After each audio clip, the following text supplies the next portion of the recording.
সারা দেশে তীব্র শৈত্যপ্রবাহের মধ্যে বর্ডার গার্ড বাংলাদেশ তাদের নিয়মিত মানবিক কার্যক্রমের অংশ হিসেবে সীমান্ত এলাকাসহ দেশের বিভিন্ন স্থানে শীতার্ত ও দুস্থ মানুষের মাঝে কম্বল বিতরণ করেছে।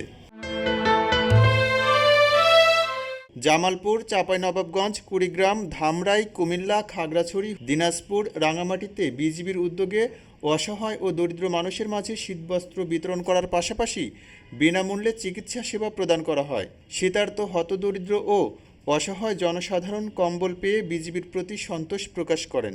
সীমান্ত এলাকা আমাদের বিজেপি থেকে কম্বল নেওয়ার জন্য ডেকেছিল, খুব উপকার পেলাম, কেন ঠান্ডাতে জীবন বাঁচলাম।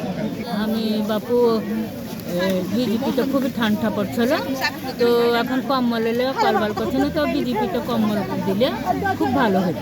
কম্বল বিতরণ শেষে বিজিবির কর্মকর্তারা বলেন, সীমান্ত রক্ষার পাশাপাশি সাধারণ মানুষের পাশে থাকা এই বাহিনীর একটি গুরুত্বপূর্ণ দায়িত্ব এবং এই মানবিক কার্যক্রম আগামী দিনগুলোতেও অব্যাহত থাকবে।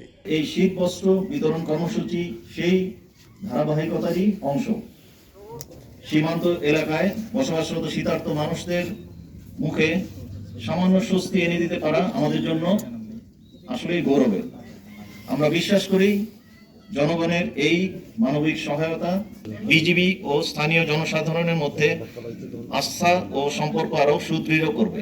বিজিবির এই কার্যক্রমের মূল উদ্দেশ্য হল সীমান্তের নিরাপত্তা নিশ্চিত করার পাশাপাশি মানবিক দায়িত্ব পালন করা। বিজিবি সদর দপ্তর থেকে জানানো হয়েছে, দেশের বিভিন্ন প্রান্তিক এলাকায় এই ত্রাণ বিতরণ কার্যক্রম শীতকাল জুড়ে অব্যাহত থাকবে।